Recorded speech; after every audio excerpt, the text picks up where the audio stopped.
Hi everyone, this is Yana Smakula for Simon Says Stamp, and thanks for joining me today.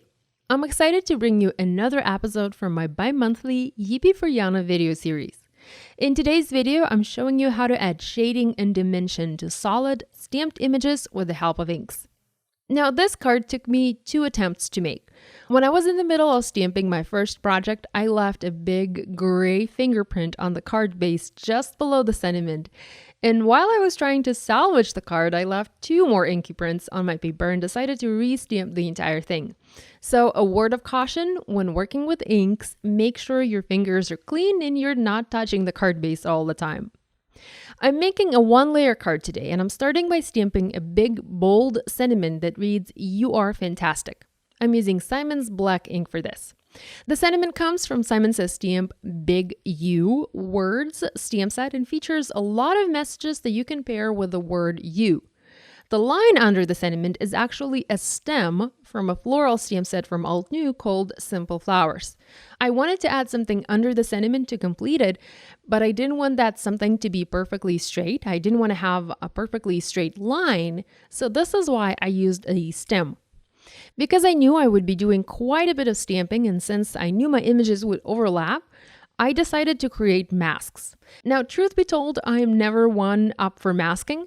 I'm a little lazy when it comes to masking, so whenever possible, I try to skip it. But for this project, I decided it would be a good idea to make masks. Plus, the stamps I'm using today are such simple shapes, they are very easy to cut out. So I stamped images I needed masks for using very light ink color onto masking paper and cut them out. If you don't have masking paper, you can also use a Post-it note or even regular typing paper and just adhere it in place using removable adhesive or even washi tape. When cutting masks, you want to make sure to cut right up on the line of your image or even a tiny bit more. And you also want to make sure to use thin paper. Do not use cardstock to create masks.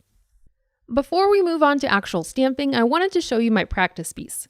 This is where I tested my idea and practiced my stamping. I always do this if I'm not sure what look I'm going for, and I can often stamp 5 or even 10 of these practice pieces before I find the one I really love.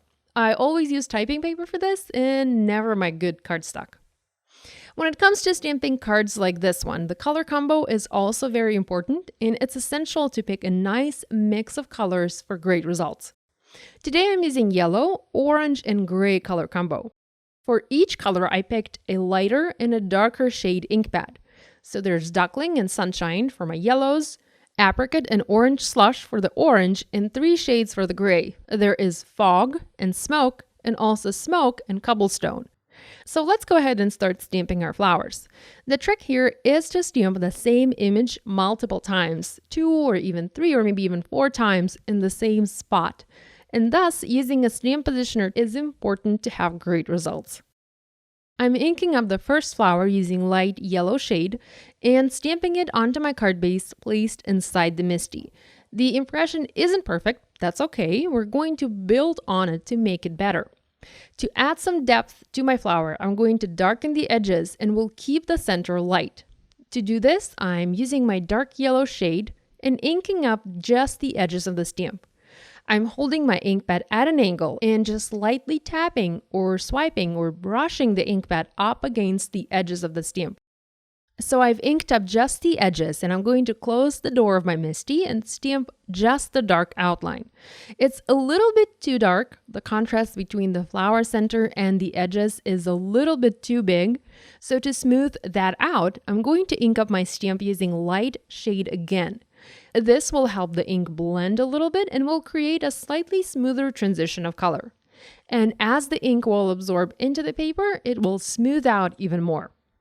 Let me show you this one more time, and I'll also show you another trick I like to use.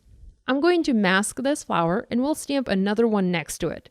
This time I'm using grays. So again, I inked up my stamp using light gray shade. This is Smoke in this case, and stamp the image. Now I'm going to ink up the edges using dark shade, Cobblestone. And again, I'm just lightly tapping the edges. I don't want to have a lot of color there, a lot of ink. And before I go on to stamp this, I'm going to use my light shade ink pad again and will lightly tap the stamp to add a little bit of light ink and also to remove just a fraction of that darker ink and make the ink transition smoother. And there you go, a dark gray flower with an even darker edge that makes it look somewhat dimensional. I'm going to speed up the rest of the video to show you how I stamped other elements. So basically, I kept on stamping my images following the test piece pattern.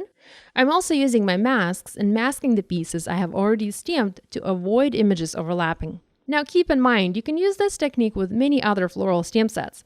The key here is using solid images. So here I stamped the large orange flower, and again, I used light ink shade first.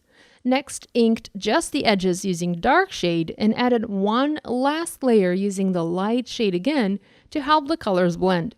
I find this technique to be a simple and quick way to add a little bit of shading and dimension to flat images. Now that our stamping is done, comes the most fun part. I'm going to remove masks and will reveal the background, and I love this part the most. You never know what's waiting for you under the masks, and usually results are just fantastic. Now, some of my masks ended up being cut a little bit too big, so you can see some of the white gaps in between my images. You can leave that as is, or you can fix that using pencils.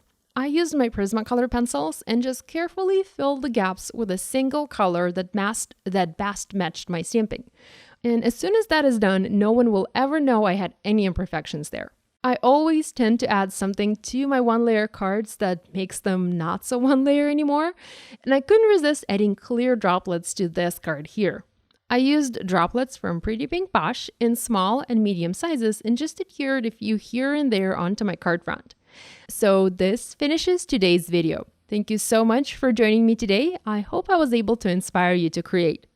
Be sure to give this idea a try and do tag us on social media so we can take a peek at your projects. You can find the list of supplies I used for this project down below. Be sure to give this video a thumbs up and to subscribe to this channel if you haven't yet done so. Thanks so much for joining me today. I will see you next time. Bye!